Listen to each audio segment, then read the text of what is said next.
할렐루야. 순전한 믿음과 온전한 순종으로 우리에게 약속하신 가나안을 정복하며 다스리시는 은혜의 삶 되시기를 축복합니다. 오늘 한 줄 묵상 여호수아 16장 10절입니다.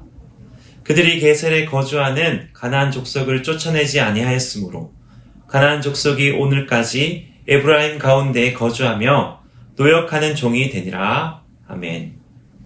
16장과 17장에는 요셉의 자손 에브라임과 므낫세가 받을 기업에 대해 설명합니다.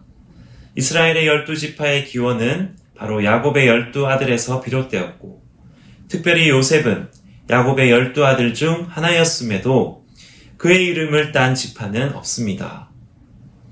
그것은 야곱의 아내 라헬의 장자였던 요셉이 2배의 기업을 받았고, 또한 레위 지파는 다른 지파들과 같이 기업을 받을 수 없는 하나님의 소유가 되면서 요셉이 받은 2배의 몫은 야곱이 자신의 아들이라 여긴 요셉의 2아들 에브라임과 므낫세에게 분배되었기 때문입니다. 이 2지파는 가장 큰 영토를 분배받았고 이스라엘의 북쪽 지역에서 큰 영향력을 발휘하였습니다. 야곱의 육체적 장자인 르우벤 지파는 여호수아 13장에서 이미 모세로부터 요단 동편의 땅을 분배받습니다. 15장에서는 영적 장자권을 가진 유다 지파에게 기업을 분배합니다.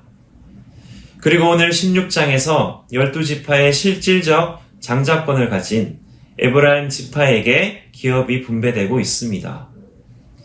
5절 말씀에 에브라임 자손이 그들의 가족대로 받은 지역은 이러하니라고 하며, 실제 요셉의 장남은 므낫세임에도 동생 에브라임에게 먼저 기업을 분배합니다. 이것은 창세기 48장에서 야곱이 요셉의 2아들 므낫세와 에브라임을 축복할 때에 그의 오른손으로 둘째 에브라임을, 그의 왼손으로는 첫째 므낫세의 머리에 안수하여 축복을 빌게 됩니다.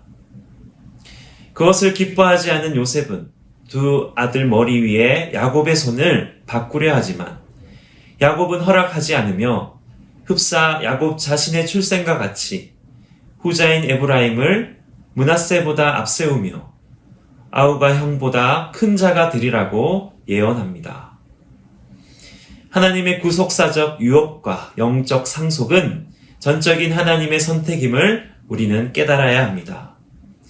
요셉의 생각과 뜻을 뛰어넘는 하나님의 신실하신 계획이 있음을 믿고 신뢰해야 하겠습니다.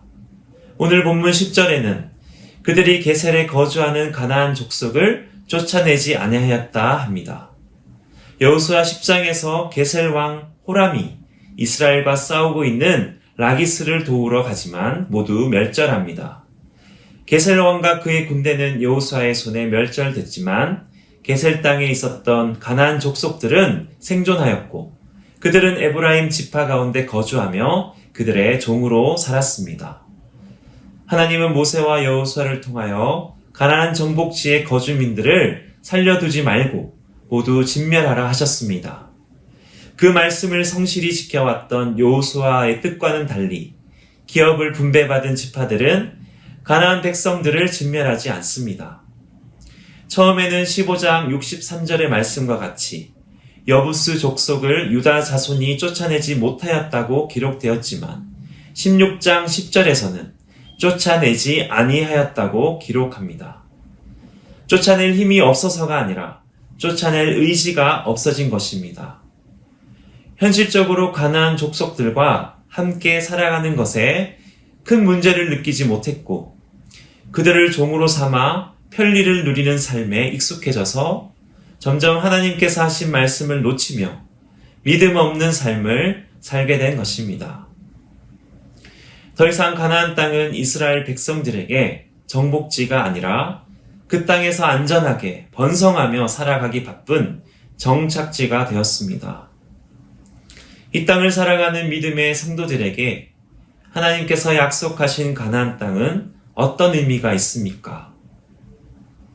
오늘 하루 그 뜻을 구하시며 하나님께서 이어가시기를 원하시는 영적 구속사적인 삶을 통해 온전한 하나님 나라를 이루며 살아가시기를 축복합니다. 기도하시겠습니다. 은혜의 하나님, 주님의 택하심과 구속하심에 실수가 없으신 줄 믿습니다.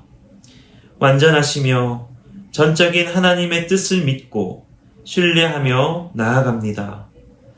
에브라임과 같이 하나님께 택함받은 영적인 장자임을 늘 기억하며 하나님의 말씀과 그 뜻을 먼저 구하며 순종하는 영적 장자로서의 합당한 삶 살아가게 하옵소서.